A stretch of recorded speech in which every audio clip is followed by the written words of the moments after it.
पर आईएएस कुलदीप नांका को एपीओ किया गया है। पूर्व मुख्यमंत्री के पूर्व सचिव थे और आईएएस गौरव गोयल साथ ही आरती डोगरा भी एपीओ किए गए हैं। आईएएस राजन विशाल भी आगामी आदेशों तक एपीओ किए गए हैं।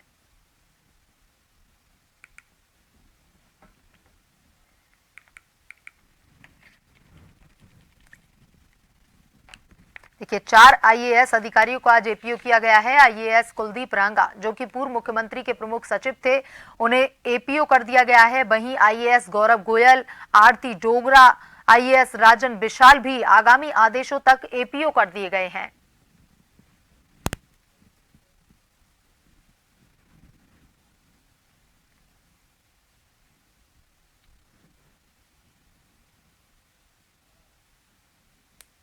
नई सरकार में फेरबदल का ये काम जारी है और वहीं आज 4 आईएएस अधिकारियों को एपीओ किया गया है। वहीं आईएएस कुलदीप नांका जो कि पूर्व मुख्यमंत्री के प्रमुख सचिव थे, उन्हें एपीओ कर दिया गया है और साथ ही इस लिस्ट में गौरव गोयल, आरती डोगरा और साथ ही आईएएस राजन विशाल का नाम भी शामिल है।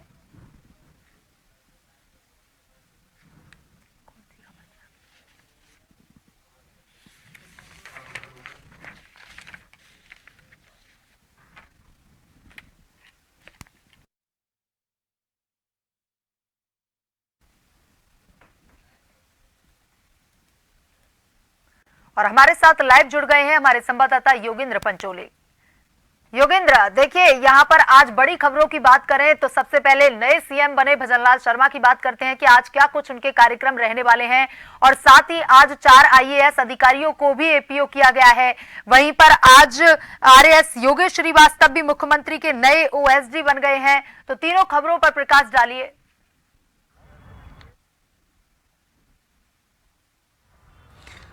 देखिए, राजस्थान के मुख्यमंत्री भजनलाल शर्मा ने पहले शपथ ली और उसके बाद कल जहां उन्होंने पदभार ग्रहण किया था, उसी के साथ ही 3 आईएएस अधिकारियों को उनके प्रमुख सचिव और संयुक्त सचिव लगाया गया है। वहीं आज सुबह अगर सबसे पहले बात करें तो उन्होंने अपने निवास पर कार्यकर्ताओं से मुलाकात की।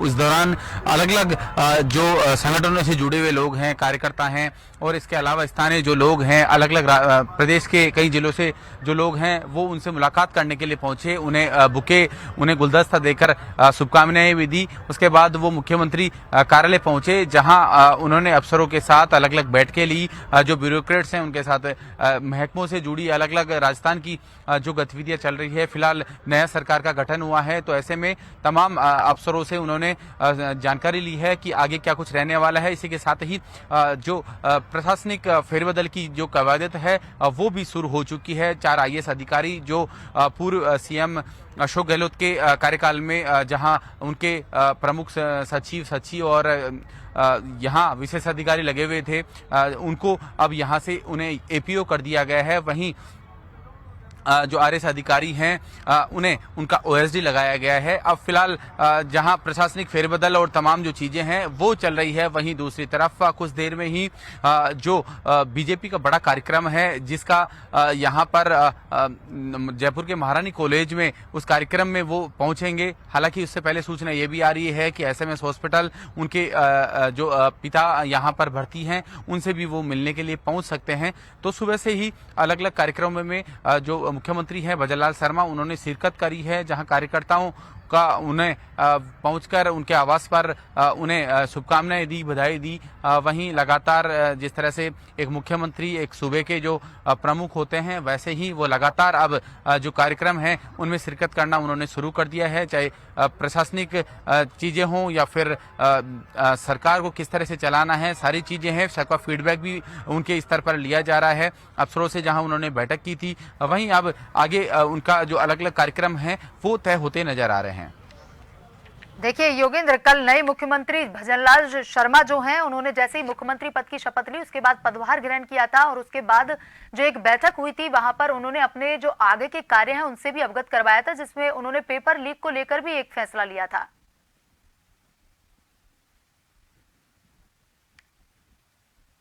देखिए, पहली बार जब सरकार निर्णय करती है और कोई मुख्यमंत्री की तरफ से निर्णय किया जाता है तो वो अहम माना जाता है। और पहले ही ये माना जा रहा था कि कल जब कैबिनेट की बैठक होगी और दोनों कैबिनेट मंत्रियों के साथ जब उन्होंने बैठक की, बैठक के साथ ही जब जो अहम निर्णय हुए, क्योंकि जो पेपर लीक की घटना है जिसने राजस्थान को शर्मसार किया, किस तरह से युवाओं के भविष्य के साथ छलावा किया, तो ऐसी घटनाओं पर विराम लगाने के लिए यहाँ पर एसआईटी का गठन किया गया है।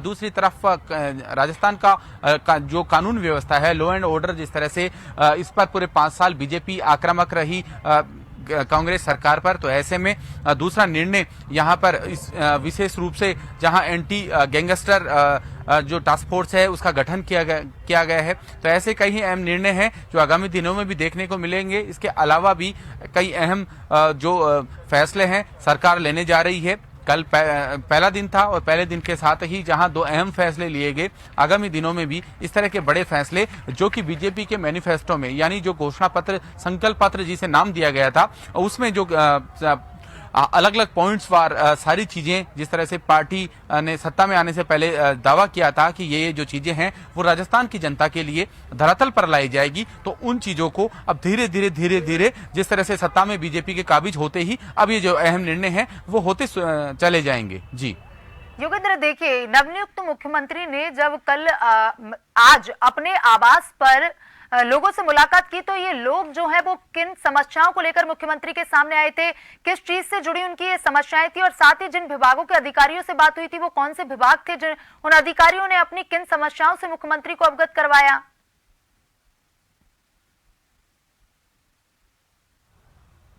देखिए, जब कोई नया मुख्यमंत्री बनता है तो ये तमाम जो सामाजिक संगठन होते हैं, जो उनसे मिलने वाले उनके समर्थक होते हैं, या फिर कॉमन जो जनता होती है जो वोट देकर अपना जनप्रतिनिधि चुनती है, तमाम जो लोग हैं धीरे धीरे अपने राज्य के मुख्यमंत्री के पास पहुंचना उनकी एक सतत प्रक्रिया होती है, जहां पर उनका जो पहुंचने का है यहाँ आभार जताने का जो क्रम है वो लगातार जारी है। और फिलहाल क्योंकि अभी तक वो मुख्यमंत्री निवास में शिफ्ट हुए नहीं हैं, केवल जो सहकार मार्ग पर जो उन्हें जगह दी गई है वहीं पर फिलहाल वो सिक्योरिटी के साथ वहीं पर हैं। दूसरी तरफ आज जो सीएमओ में बैठक का दौर चला था, तमाम आईएएस अफसर, ब्यूरोक्रेट्स और मुख्य सचिव समेत उन्होंने अलग अलग अफसरों से फीडबैक लिया था कि क्या फिलहाल, क्योंकि अब जब सरकार का गठन हो जाता है तो उसके बाद आगे की जो प्रक्रिया है, चाहे प्रशासनिक निर्णय हो या फिर अन्य सरकार के जो निर्णय हो, उनका क्रम शुरू हो जाता है। तो ऐसे में आज औपचारिक रूप से जहां कल कैबिनेट की बैठक ली, उन्होंने अलग अलग निर्णय लिए, उसके बाद ही ब्यूरोक्रेसी में बदलाव के साथ ही अब अहम फैसले लेने का जो क्रम है वो भी शुरू हो जाएगा।